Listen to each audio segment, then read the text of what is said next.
Hello friends, എല്ലാവർക്കും computer and mobile ടിപ്സിന്റെ പുതിയൊരു അധ്യായത്തിലേക്ക് സ്വാഗതം. Computer and mobile tips YouTube channel subscribe ചെയ്യുക. പുതിയ വീഡിയോകളുടെ നോട്ടിഫിക്കേഷനായി ബെൽ ഐക്കണിൽ അമർത്തുക. എനിക്ക് തോന്നുന്നു ബ്രൗസിംഗിന് വേണ്ടി ഏറ്റവും കൂടുതൽ ആളുകൾ യൂസ് ചെയ്യുന്നത് ഗൂഗിൾ ക്രോം എന്ന് പറയുന്ന ബ്രൗസറാണ്. ഇന്നത്തെ വീഡിയോ ഞാൻ നിങ്ങളുമായി ഷെയർ ചെയ്യാൻ പോകുന്നതും ഈ ബ്രൗസറിനെ കുറിച്ചാണ്. ഇതിൽ ഒരു എക്സ്റ്റൻഷൻ ആഡ് ചെയ്യുന്നതിലൂടെ നമ്മൾ ഓപ്പൺ ആക്കിയിരിക്കുന്ന എല്ലാ ടാബുകളും നിങ്ങളുടെ കാണാൻ സാധിക്കും. ഈ ടാബുകളെല്ലാം ഒറ്റ ക്ലിക്കിൽ നമുക്ക് ക്ലോസ് ചെയ്യാൻ സാധിക്കും. അപ്പോൾ നിങ്ങൾക്ക് തോന്നാം ഇത് ക്ലോസ് ചെയ്യാനായിട്ട് ഇവിടെ ഒന്നും ഈ ഇൻറ്റു ബട്ടണിൽ ക്ലിക്ക് ചെയ്ത് കഴിഞ്ഞാൽ ഇത് ക്ലോസ് ചെയ്യാൻ സാധിക്കുമല്ലോ എന്ന്. എന്നാൽ ഇങ്ങനെ നമ്മൾ ക്ലോസ് ചെയ്ത് കഴിഞ്ഞാൽ ഈ ഗൂഗിൾ ക്രോം എന്ന് പറയുന്ന ആപ്ലിക്കേഷൻ മൊത്തമായിട്ട് ക്ലോസ് ആവും. അതിനുശേഷം വീണ്ടും നമ്മൾ ഓപ്പൺ ആക്കുമ്പോൾ നമ്മൾ ഓപ്പൺ ആക്കി വെച്ചിരുന്ന ഈ ടാബുകളൊന്നും തന്നെ നമുക്ക് ലഭിക്കത്തില്ല. പുതിയതായിട്ടുള്ള ഇതേപോലെ ഒരു പുതിയ ടാബിലായിരിക്കും ഓപ്പൺ ആകുന്നത്. അപ്പോൾ ഞാനിന്ന് പരിചയപ്പെടുത്തുന്ന എക്സ്റ്റൻഷന്റെ ഒരു ഇമ്പോർട്ടൻസ് ഒരുപക്ഷെ നമ്മൾ വീട്ടിലോ ഓഫീസിലോ ഒക്കെ ഗൂഗിളിൽ എന്തെങ്കിലും ഇമ്പോർട്ടന്റ് ആയിട്ടുള്ള കാര്യം സെർച്ച് ചെയ്യുകയോ മറ്റോ ആണെങ്കിൽ മറ്റാരെങ്കിലും പെട്ടെന്ന് വന്നു കഴിഞ്ഞാൽ നമ്മൾ സാധാരണ ചെയ്യാറുള്ളത് ഇതേപോലെ ഇവിടെ ഒന്നും ഗൂഗിൾ ക്രോം ക്ലോസ് ചെയ്യുകയാണ് ചെയ്യാറുള്ളത്. അതിനുശേഷം വീണ്ടും നമുക്ക് ആ വെബ്സൈറ്റ് ഓപ്പൺ ആക്കണമെങ്കിൽ ആദ്യം തൊട്ട് എല്ലാ ടാബുകളും ഓപ്പൺ ആക്കി വെബ്സൈറ്റ് സെർച്ച് ചെയ്ത് വീണ്ടും ഓപ്പൺ ആക്കേണ്ട ഒരു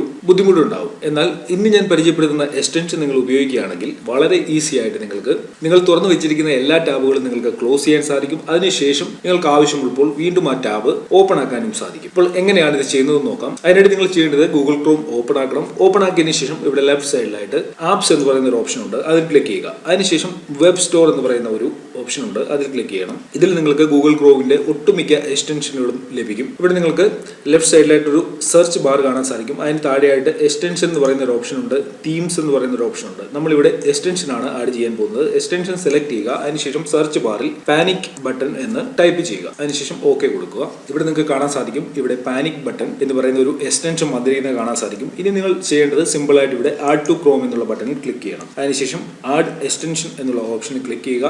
നിങ്ങൾക്ക് ഇവിടെ കാണാൻ സാധിക്കും എക്സ്റ്റൻഷൻ ഇവിടെ ഇപ്പോൾ ആഡ് ആയിട്ടുണ്ട്. നിങ്ങൾക്ക് ഇവിടെ കാണാം റൈറ്റ് സൈഡിൽ ഏറ്റവും മുകളിലായിട്ട് പാനിക് ബട്ടൺ എക്സ്റ്റൻഷന്റെ ഐക്കൺ വന്നിരിക്കുന്നത് കാണാൻ സാധിക്കും. ഇനി നമ്മൾ ചെയ്യാൻ പോകുന്നത് ഇത് ക്ലോസ് ചെയ്യുകയാണ്. ക്ലോസ് ചെയ്തതിനു ശേഷം നിങ്ങൾക്ക് ഇതേപോലെ ഈ ഐക്കൺ വന്നിട്ടില്ല എന്നുണ്ടെങ്കിൽ നിങ്ങൾ ചെയ്യേണ്ടത് ഇവിടെ 3 ഡോട്ട്സ് മുകളിൽ കാണാൻ സാധിക്കും. അതിനുശേഷം അത് ക്ലിക്ക് ചെയ്യുക. ഇവിടെ നിങ്ങൾക്ക് താഴെയായിട്ട് സെറ്റിംഗ്സ് എന്ന് പറയുന്ന ഒരു ഓപ്ഷൻ ഉണ്ട്, അതിൽ ക്ലിക്ക് ചെയ്യുക. സെറ്റിംഗ്സിൽ ക്ലിക്ക് ചെയ്തതിനു ശേഷം ഇവിടെ നിങ്ങൾക്ക് ലെഫ്റ്റ് സൈഡിൽ എക്സ്റ്റൻഷൻ, സെറ്റിംഗ്സ്, എബൌട്ട് 3 ഓപ്ഷനുകളുണ്ട്. ഇവിടെ നിങ്ങൾ എക്സ്റ്റൻഷൻ എന്നുള്ളത് സെലക്ട് ചെയ്യുക. അതിനുശേഷം ഇവിടെ നിങ്ങൾക്ക് കാണാൻ സാധിക്കും ഞാനിവിടെ ആഡ് ചെയ്തിട്ടുള്ള എക്സ്റ്റൻഷനുകളെല്ലാം ഇവിടെ വന്നിട്ടുണ്ട്. ഇവിടെ നിന്ന് നിങ്ങൾക്കിത് എനേബിൾ ചെയ്യാനും ഡിസേബിൾ ചെയ്യാനും സാധിക്കുന്നു. ഇതിപ്പോൾ റൈറ്റ് സൈഡിൽ മുകളിൽ ഉണ്ടായിരുന്ന ഐക്കൺ പോയിരിക്കുന്നത് കാണാൻ സാധിക്കും. ഞാൻ വീണ്ടും ഇത് എനേബിൾ ചെയ്യുകയാണ്. നിങ്ങൾക്ക് ഡിലീറ്റ് ചെയ്യണമെങ്കിൽ ഇവിടെ നിന്ന് ഇത് ഡിലീറ്റ് ചെയ്യാനുള്ള ഓപ്ഷനും ലഭിക്കും.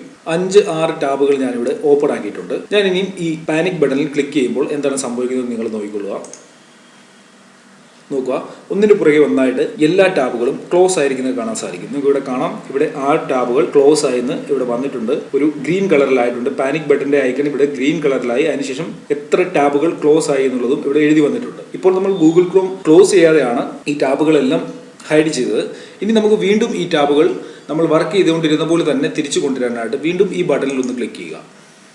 നോക്കുക, നമ്മൾ വർക്ക് ചെയ്തുകൊണ്ടിരുന്ന ആ ടാബുകളെല്ലാം തന്നെ വീണ്ടും തിരിച്ചു വന്നിരിക്കുന്നത് കാണാൻ സാധിക്കും. ഞാൻ ഈ വീഡിയോ പരിചയപ്പെടുത്താൻ കാരണം പലപ്പോഴും പലരും ഇതേപോലെയുള്ള പ്രോബ്ലംസ് ഒരുപക്ഷെ ഫേസ് ചെയ്യുന്നുണ്ടായിരിക്കാം.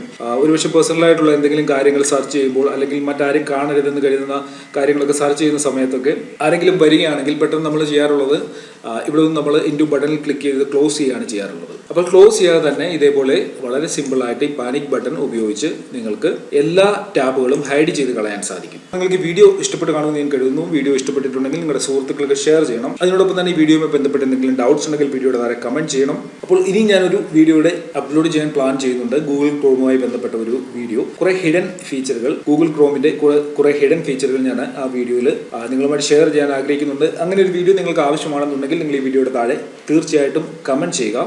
നിങ്ങളുടെ കമന്റുകൾ നോക്കിയതിനു ശേഷം മാത്രമേ ഞാൻ അങ്ങനെ ഒരു വീഡിയോ അപ്ലോഡ് ചെയ്യത്തുള്ളൂ. അപ്പോൾ ഈ വീഡിയോ നിങ്ങൾ ഷെയർ ചെയ്യുക, ലൈക്ക് ചെയ്യുക. ഇതിലും നല്ല അറിവുകളുമായി നമുക്ക് അടുത്ത വീഡിയോയിൽ കാണാം.